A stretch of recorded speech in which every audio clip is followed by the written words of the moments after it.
Hello everyone, my name is Rama Srerai. Welcome at MMC. So guys, आज के इस practice set 2 में मैं आपको मोस्ट 25 इंपॉर्टेंट ऑब्जेक्टिव क्वेश्चन कराऊंगा, ठीक है। चलिए एक एक क्वेश्चन को देखते हैं। राइट, ये प्रैक्टिस सेट 2 है हमारा। देखिए, माई कार, द क्वेश्चन है my car broke down on way to college yesterday. तो बताइए what will be the right option, क्या होगा? Please tell me first and then I will tell you the last. So definitely stopped due to mechanical failure. जब भी कोई चीज failure होती है तो उसे ब्रोक डाउन कहते हैं। इंसान के लिए भी हम प्रयोग करते हैं और मैकेनिकल चीजों के लिए भी करते हैं, राइट। चलिए, तो नेक्स्ट क्वेश्चन है हमारा। Next question is very important. Let's go for the next question. And next question है, sorry, this is the definition. Break down का देखिए डेफिनेशन क्या है।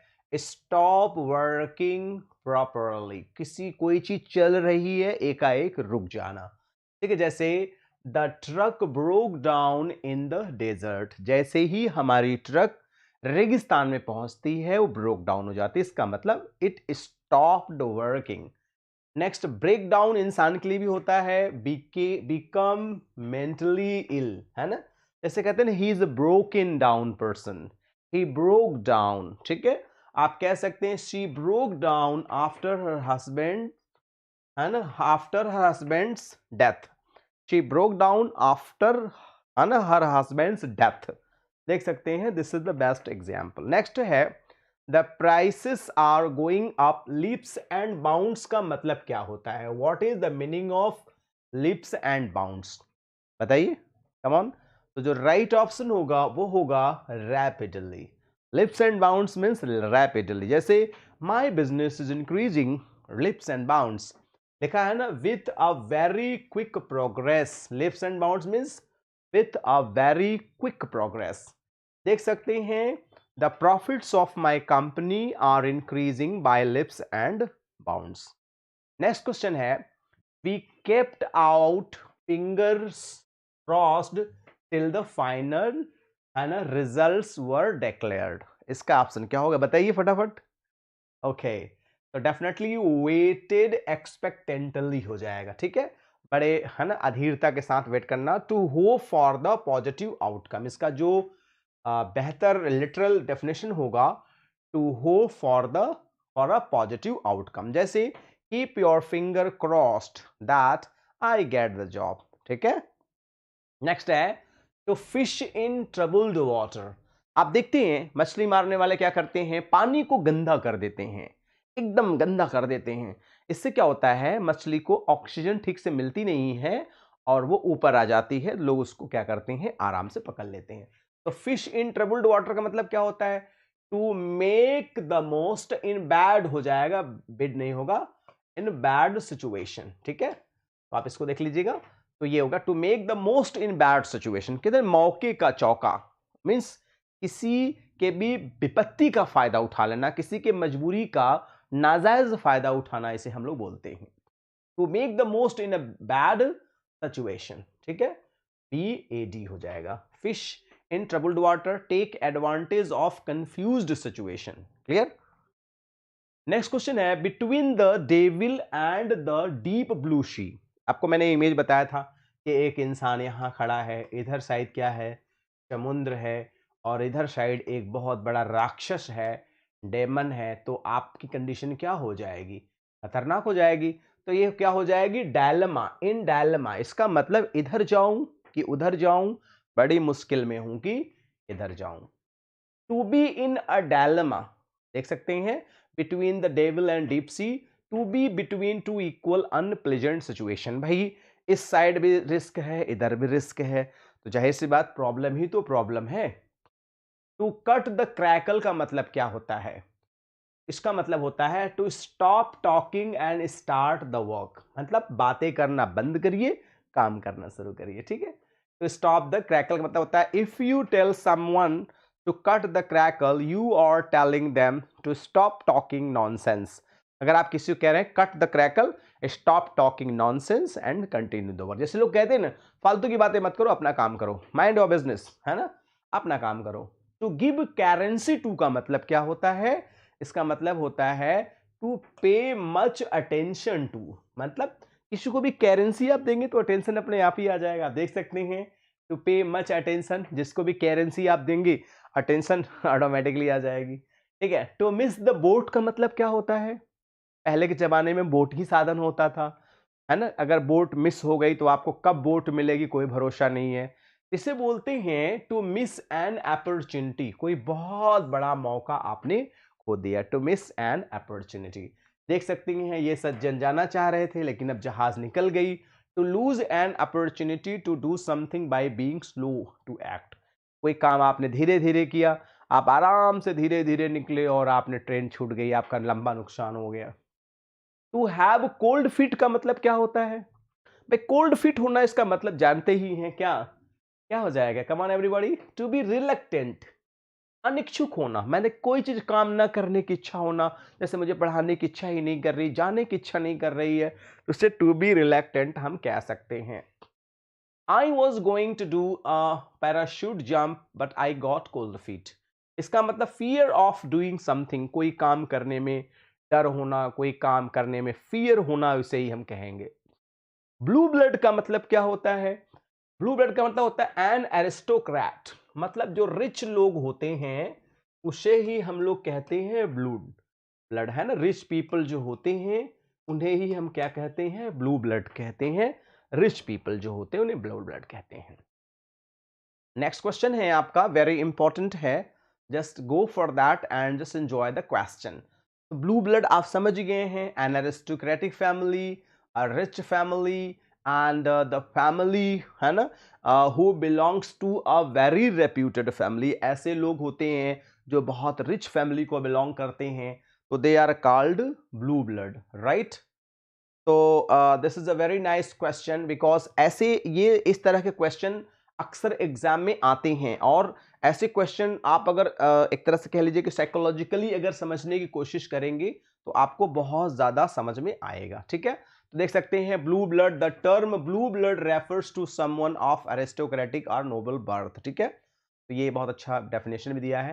एट वंस विट्स एंड, इसका मतलब दिमागी कंफ्यूज कर जाना, दिमागी नहीं काम करना, इसका मतलब क्या हो गया, है ना? टू, नहीं नहीं, to completely confuse, to be completely confuse मतलब बुद्धि ही नहीं काम करे, इसका मतलब आप एकदम से कंफ्यूज्ड हैं, आपका माइंड ही नहीं काम कर रहा है। To be worried about something and not to know what, है ना, what you should do next, ये जब समझ में ही ना आए आगे क्या करें। To eat an humble pie, to eat an humble pie का मतलब क्या होता है बताइए, कम ऑन। इसका मतलब होता है ना, to swallow one's pride and apologise for doing something wrong, कोई चीज आपने गड़बड़ कर दिया, कोई चीज आपने खराब कर दिया और उसकी गलती वो गलती करना, उसे ही हम लोग क्या कहते हैं? To eat a humble pie. ठीक है, देख सकते हैं, admit that you are wrong and to say you are sorry, अगर आपसे कोई गलती हो गई, आपने क्षमा मांग लिया, तो इसे बोलते हैं टू ईट हम्बल पाई। ठीक है, नेक्स्ट है a snake in the grass. भाई स्नेक इन द ग्रास का मतलब क्या हो जाएगा? Come on.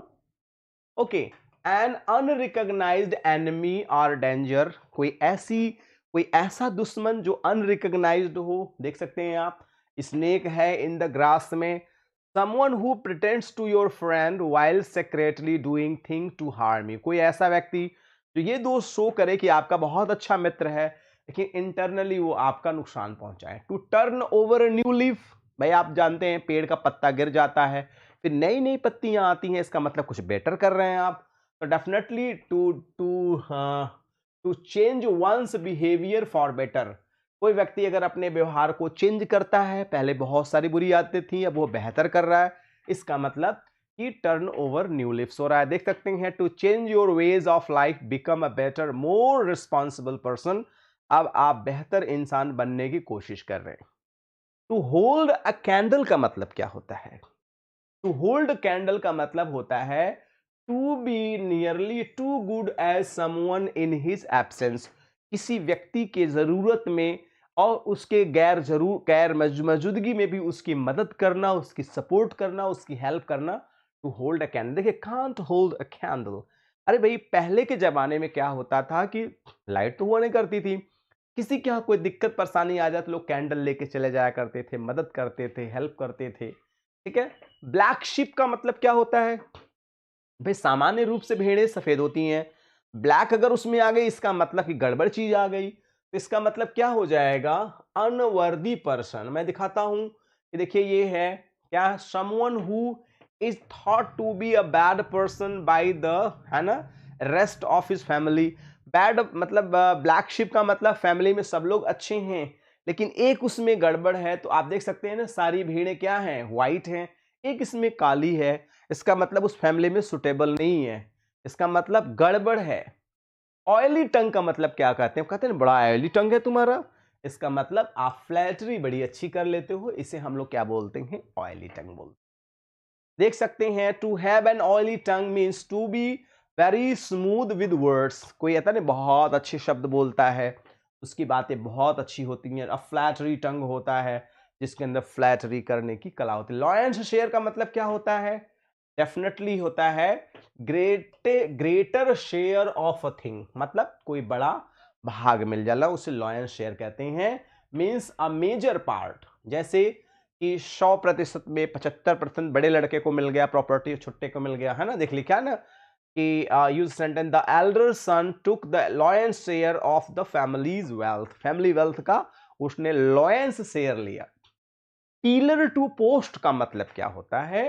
Pillar to post का मतलब होता है definitely one place to another, एक स्थान से दूसरे स्थान को जाने को ही कहा जाता है पिलर टू पोस्ट। देखिए, if someone goes from pillar to post they are forced to keep moving from one place to another। एक स्थान से दूसरे स्थान पर फोर्स करना जाने के लिए उसे हम लोग बोलते हैं पिलर टू पोस्ट।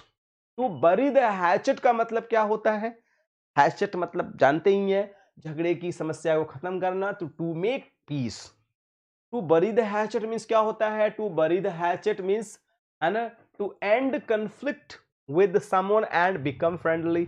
किसी के साथ लड़ाई झगड़ा त्याग करके उसका मित्र हो जाना, उसका दोस्त हो जाना।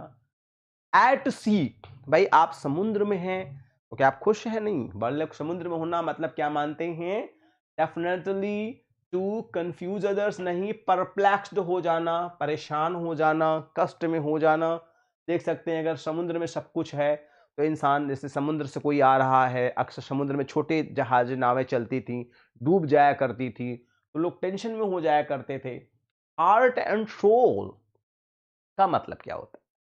तो डेफिनेटली हार्ट एंड सोल का मतलब होता है वेरी सीरियसली एंड सिंसियरली, बहुत वर्क।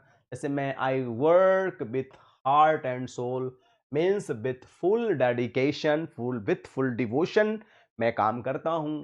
ठीक है, तो उसे हम लोग बोलते हैं I work with heart and soul. This is a very nice idioms and exam में भी इस तरह, ये एग्जाम में तो अक्सर ही आता है, चाहे कोई एग्जाम छोटा हो चाहे कोई एग्जाम बड़ा हो, चाहे वो जो हो, but very seriously and sincerely, heart and soul.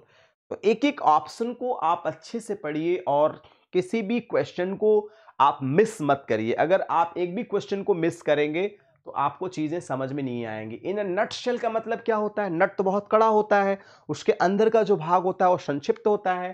तो क्या हो जाता है? In a very short and in a very few words, इसे हम लोग बोलते हैं in a nutshell. To describe something in a very briefly using few words, कुछ ही शब्दों में बहुत ज्यादा साथ, मतलब जिसको कहते हैं गागर से गागर में सागर भरना, वैसे ही उसे होते हैं। चाइल्ड्स प्ले का मतलब क्या होता है? तो चाइल्ड्स प्ले का मतलब होता है कोई चीज बहुत ही आसान हो। कहते हैं ये बच्चों का गेम नहीं है, बच्चों का खेल नहीं है। चाइल्ड्स प्ले माने समथिंग इजी एंड सिंपल, कोई बहुत, जैसे गेटिंग डिप्लोमा वो चाइल्ड्स प्ले, कोई बच्चों के खेल नहीं है कोई डिप्लोमा पाना। बर्ड्स आई व्यूज, भाई बर्ड जो होती है ऊपर से देखती सबसे छोटा छोटा दिखाई दिखाता है, इसे हम लोग कहते हैं कि जनरल व्यूज फ्रॉम अबव। ऊपर से कोई जनरल व्यूज दिखता है उसे हम लोग बोलते हैं, है ना, बर्ड्स आईज व्यू। देख सकते हैं टू लुक फ्रॉम अबव, ऊपर से देखना। TV channel has birds eye view of the tennis match, तो आप देख सकते हैं। तो गाइज आज की इस लेक्चर में I discussed the most important, देख सकते हैं बर्ड्स आईज व्यू का एक और इमेज है। ठीक है, तो गाइज आज के इस लेक्चर में मैंने मोस्ट 25 क्वेश्चन आपको एडीएम्स के ऑब्जेक्टिव क्वेश्चन मैंने दिया, एक एक क्वेश्चन को ध्यान से पढ़िए जिससे भी कोई भी क्वेश्चन आपका मिस ना होने पाए, बिकॉज सारे क्वेश्चन इंपॉर्टेंट हैं और सारे क्वेश्चन को मन से पढ़िए, दिल से पढ़िए, कहीं कोई मिस्टेक ना हो, कोई प्रॉब्लम्स ना हो. So please guys, keep on learning, keep on doing hard work. I'm always with you. So guys, thanks for watching this video and a good day all, and take care all. Thank you.